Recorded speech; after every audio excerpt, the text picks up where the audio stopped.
ఈ 2026 ఫిబ్రవరిలో ఒక అరుదైన పంచగ్రహ కూటమి ఏర్పడబోతుందండి. ఈ పంచగ్రహ కూటమి చాలా అరుదండి. ఎందుకంటే అమావాస్య రోజు ఏర్పడుతుంది.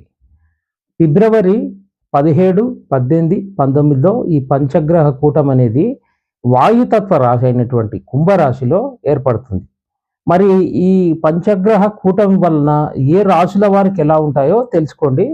ఇక ఆహ్, కు కుంభగ కుంభ రాశి వాయుతత్వ రాశి కాబట్టి ఈ మరి ఈ 17, 18, 19 తర్వాత బలంగా గాలులు వీయడం, మేఘామృతం ఎక్కువగా ఉండడం, చల్ల గాలులు బాగా వీయడము ఇలాంటివన్నీ జరుగుతూ ఉంటాయి. అంటే ప్రకృతిలో చాలా మార్పులనేవి రావడానికి అవకాశం ఉంది. రాహువు కుంభంలోనే ఉన్నాడు. అతను 18 నెలల తర్వాత రాహువు ఒక ఇంటి నుంచి ఇంకో ఇంటికి మారడం రాహుకేతువులనేవి జరుగుతుంది. అంటే మరి రాహుతో పాటు రవి, చంద్రుడు, శుక్రుడు, బుధుడు రాబోతున్నారు. అంటే రాహుతో పాటు ఇంకా 4 గ్రహాలు ఈ కుంభరాశిలో ఉండబోతున్నాయి. పంచగ్రహ కూటం వలన మిగతా రాశుల వారికి కొంచెం వ్యతిరేక భావాలు కలగబోవడం జరుగుతుందండి.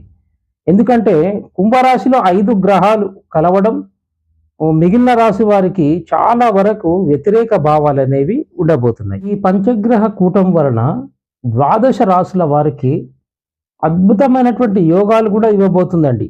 మరి కొన్ని రాశుల వారికి వ్యతిరేకంగాను, మరి కొన్ని రాశుల వారికి అద్భుతమైనటువంటి యోగాలు, అదృష్టాన్ని కూడా ఈ పంచగ్రహ కూటమి రాబోతున్నాయి. ఈ ద్వాదశ రాశుల్లో ముఖ్యంగా ఈ పంచగ్రహ కూటమి నుంచి మంచి అదృష్టాన్ని వరించబోయేది ఎవరికంటే మేషరాశి వారికండి.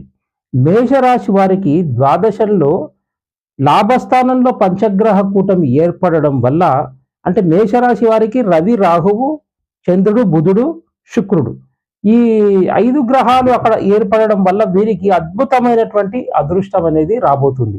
మరి చాలా వరకు వీరికి అన్ని రకాలుగా కూడా ఆర్థికంగా, శారీరకంగా మరి గృహ నిర్మాణంలో గాని, అన్ని రంగాల్లో గాని వీరికి అద్భుతమైన లాభాలు చేకూర్చడం, చాలా రోజులుగా మీరు ఎదురు చూస్తున్న పనులు అన్నీ త్వరగా నెరవేరడం, శుభకార్యాలు కావడం ఇలాంటివన్నీ చాలా జరుగుతాయండి. మేషరాశి వారికి మంచి ఈ అదృష్టం అనేది చెప్పొచ్చు.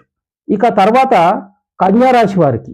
కన్యా రాశి వారికి షష్టంలో పంచగ్రహ కూటమి ఏర్పడుతుంది. అంటే 6వ భావంలో కన్యా రాశి వారికి షష్ట షష్టంలో ఏర్పడడం వారికి ఎలా ఉంటుందంటే చాలా వరకు అద్భుతాలు జరుగుతాయి. మంచి అదృష్టం, చాలా వరకు చేస్తున్న పనులు త్వరగా నెరవేరడం, అనుకోకుండా ధనలాభాలు కలగడం, ఇక చాలా రకాలుగా వీరికి మంచి అవకాశం అని చెప్పొచ్చు. ఒకటి మేషరాశి వారికి, రెండవది కన్యా రాశి వారికి.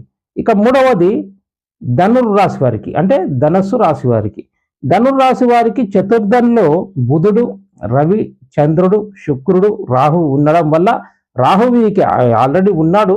అయితే ఈ 4 గ్రహాలు కలిసి ఈ రాహులో ఉండడము మరి పంచగ్రహ కూటమి ధనుర్రాశి వారికి వీరికి కూడా అద్భుతమైన చెప్పొచ్చండి. చాలా అద్భుతంగా ఉంటుంది వీరికి. మంచి యోగం అనే చెప్పొచ్చు. ధనుర్రాశి వారికి చాలా రోజులుగా ఉన్నటువంటి వ్యతిరేకమైన భావం అనేది తొలగిపోవడం, అన్నిటి రంగంలో విజయం చేకూర్చడం, చాలా వరకు పెండింగ్‌లో ఉన్న పనులు త్వరగా నెరవేరడం, అందులో మీరు సక్సెస్ కావడం అంటూ జరుగుతుంది. ఇక తర్వాత రాశి మకర రాశి. మకర రాశికి, కుంభరాశికి అధిపతి శని. కాబట్టి మకర రాశికి ద్వితీయం కుంభమైతుంది కాబట్టి కుటుంబ స్థానం, ధనస్థానంలో రవి, రాహు, చంద్రుడు, బుధుడు, శుక్రుడు కలిసి ఉంటున్నారు కాబట్టి మీకు కూడా అద్భుతమైన అవకాశాలు ఉంటాయండి. రాజకీయ రంగంలో గాని, వ్యాపారంలో గాని, ప్రభుత్వ రంగంలో గాని మీకు మంచి అవకాశాలు రావడము, రియల్ ఎస్టేట్ రంగంలో వారికి అద్భుతమైన అవకాశాలు రావడం అంటూ ప్రమోషన్స్ గాని, మరి షేర్ మార్కెట్స్‌లో చేస్తున్న వారికి, ఈ మిగిలిన విదేశీ ఎగుమతులు, దిగుమతులు చేస్తున్న వారికి కూడా ఇది బాగా మంచి యోగం అని చెప్పొచ్చు. అంటే ఒక విధంగా చూస్తే 2026 ఫిబ్రవరి మాఘమాసం అమావాస్య రోజు 17, 18, 19 ఈ 3 రోజుల్లో పంచగ్రహ కూటం వల్ల ముఖ్యంగా మేషరాశి వారికి, కన్యా రాశి వారికి, ధనస్సు రాశి వారికి చాలా అద్భుతమైన ఫలితాలు ఉండబోతున్నాయి. అంటే మీరు ఎంతో రోజులుగా ఎదురు చూస్తున్న పనులు ఈ పంచగ్రహ కూటం మీకు చాలా మంచి అవకాశం అండి. కాబట్టి కింద మీ జ్యోతిష్యంలో దాంతో పాటుగా మీ వ్యక్తిగత జ్యోతిష్యంలో కూడా పంచగ్రహ కూటం వల్ల మీకు ఎలా ఉందని తెలుసుకోవడానికి కింద స్క్రోలింగ్‌లో ఉన్న నంబరు మీరు కన్సల్టేషన్ తీసుకోండి. మీ జన్మజాతక పరిశీలన చేసి మీ జన్మజాతకం పూర్తి పరిశీలన చేసి చెప్పడం జరుగుతుంది. కింద ఉన్న స్క్రోలింగ్‌లో ఉన్న నంబర్ మీరు కన్సల్టేషన్ తీసుకోండి. సర్వేజన సుఖినో భవంతు.